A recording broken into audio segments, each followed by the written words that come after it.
It can be expressed through memory. It can be expressed through the mark on paper, or it can be expressed through tattooing. It can be expressed in all these different ways. Okay. We talked about the line in terms of it being struck on a page, right? But what makes the line start and stop? Yeah.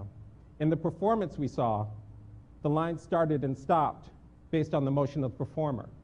Again, this is Pedro Almodovar. Talk to Her. The choreographer is Pina Bausch. The body is moving through space and creating its own lines. David, can we bring the lights down, please?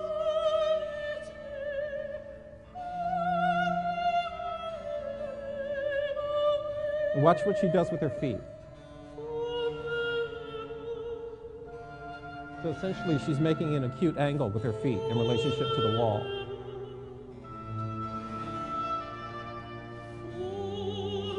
And again, as the body moves through space, there's consequence. In this case, it's the movement of the chairs or the consequence of the line.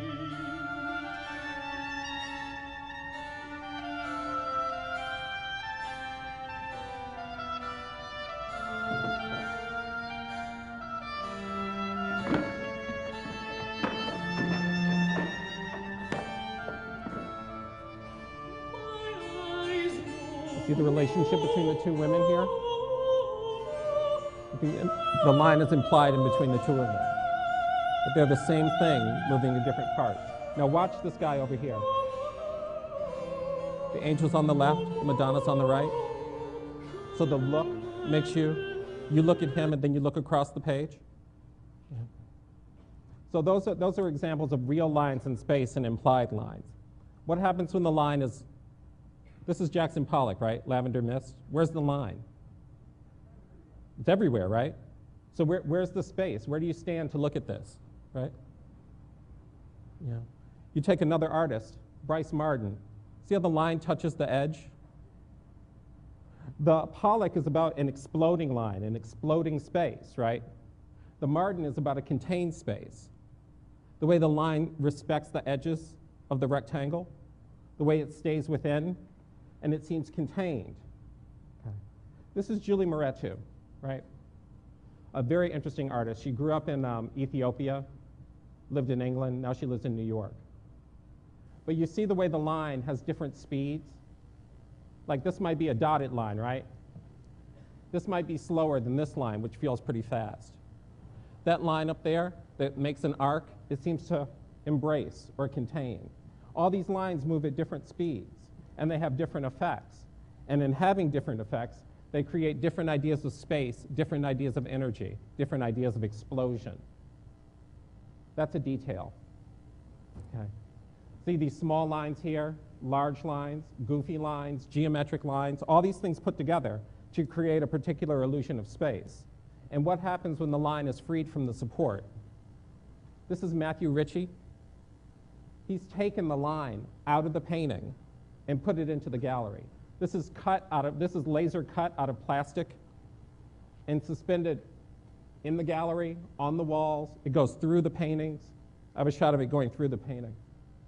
So the line changes. You get a feeling that this thing over here, that thing up there, might be this thing when it gets into the painting.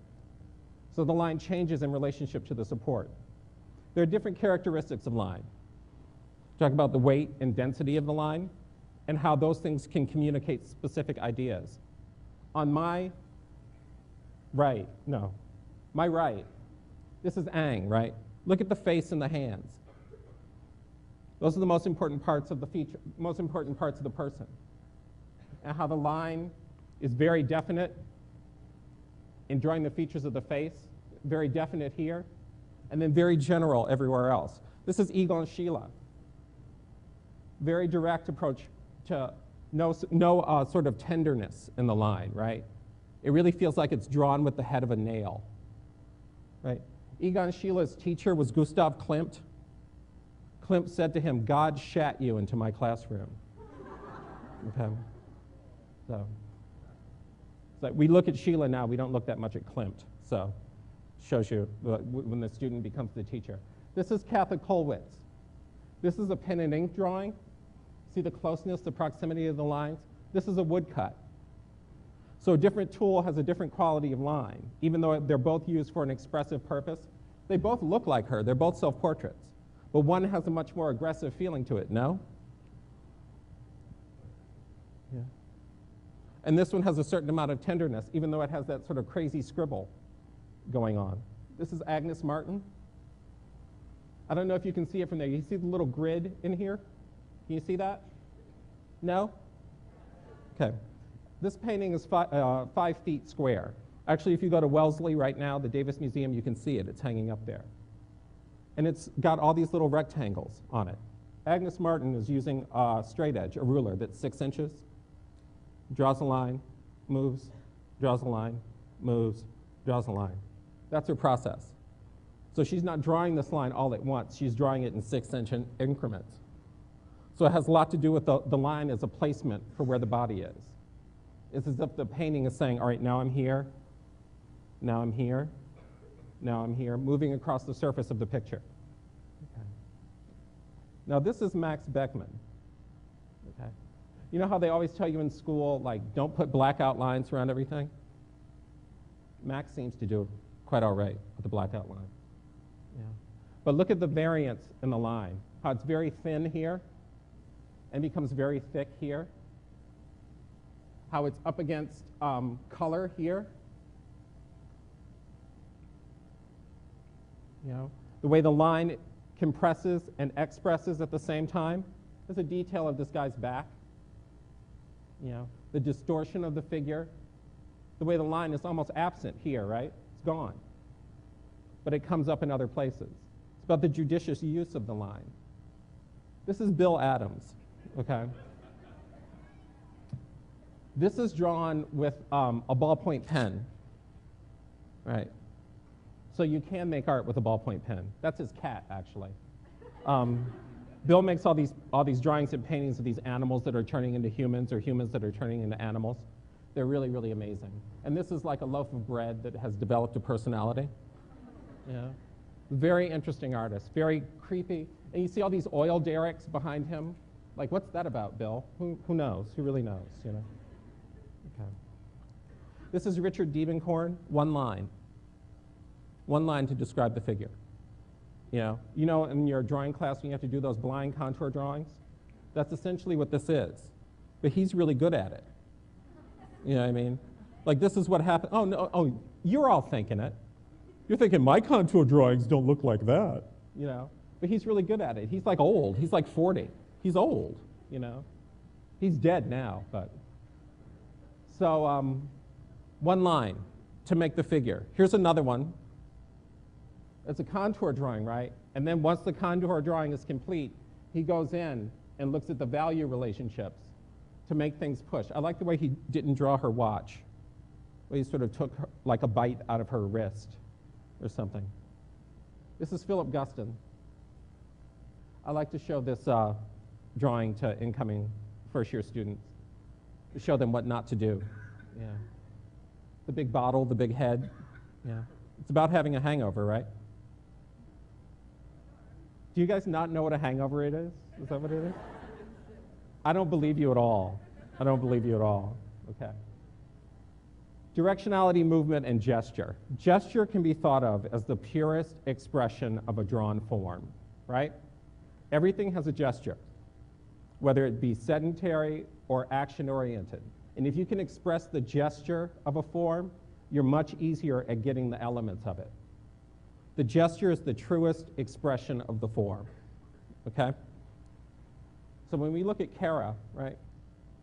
Kara Walker, we saw her last week, right? The expression, the gesture, the energy, the motion is all expressed throughout the drawing. Yeah. This is Banksy, British artist. Yeah.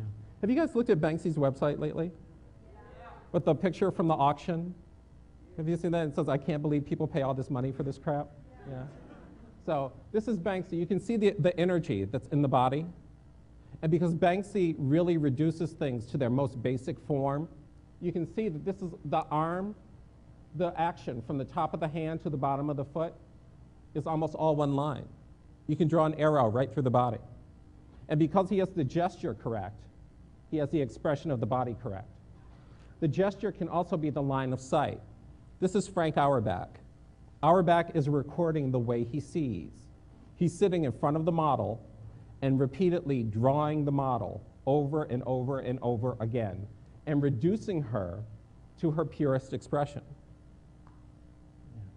You can actually think of these lines in the drawing as the movement of his eye as it's related to the motion of his hand. This is William Kentridge, South African artist, who draws in charcoal, large-scale charcoal drawings, which he animates. So his practice is to make a drawing, take a few photographic frames of it, or take a few film frames of it, erase it, manipulate it, photograph it again, and make his animations that way. This is a shot of his studio, and you can see the drawings in various process. You see the history here where it says weighing and wanting? Can you see that in there? This drawing was the title card for a film, which he erased and manipulated and drew on top of it. And you can see the various stages of drawings here. The thing that makes Kentridge so interesting is that his belief in drawing as a tool of expression is not frustrated by the fact of film.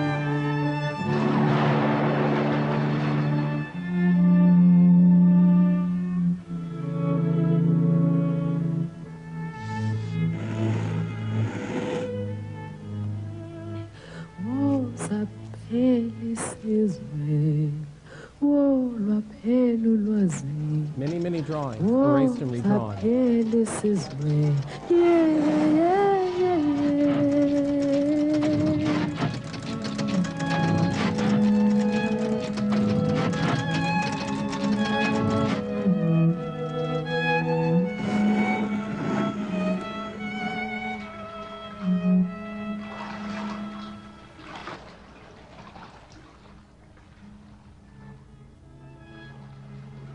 Like I said to you before, it's the movement of the line that creates the fourth dimension. It creates the illusion of time.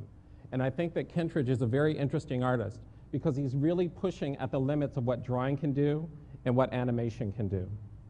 This is Bridget Riley. Ooh. We're going to fly into there. This is the drawing for this painting. Right, so I want you to know that this painting didn't just happen. You know what I mean? She actually drew it out with masking tape to figure out the internal relationships. But it has a sense of motion. It's flat as a pancake. It's the flattest painting you've ever seen, but it still has a sense of life and a sense of motion. Okay, these are some of the things that line does in a two-dimensional experience. It can enclose, it can create a barrier, or it can divide. We looked at Hiroshi Sugimoto last week. The way that horizon seems to divide the space into two equal parts, even though this is a photograph of the ocean, right? The ocean isn't flat. But once it's expressed in a two-dimensional orientation, these become more about division than they do about the seascape. Our friend Piero della Francesca, the way the geometry of the picture divides the picture into two worlds, a spiritual world over here, and an actual world over here. You know, a world, one world that comments on the other world. Remember, we read from left to right in the West? So this action is commenting on this action. And the space is divided to reinforce those two differences and to reinforce the similarities. This is Miro, M-I-R-O. The way the line functions here, it functions as a container, as a mark, as a shape, and as a barrier, right? So how these start to feel like breasts, the weight of them, you know, and the way that shape at the top becomes a head, and the way things are enclosed and enwrapped in the line is very common in his work. And the way he just uses a line to divide the space. How this sort of crooked line starts to talk about landscape, and then these straight lines start to talk about a particular kind of architecture. And the difference in the weight of the lines communicates a type of energy of things going up, you know. And this is all flat. It's flat as a pancake. This is an English artist named Juan Uglo.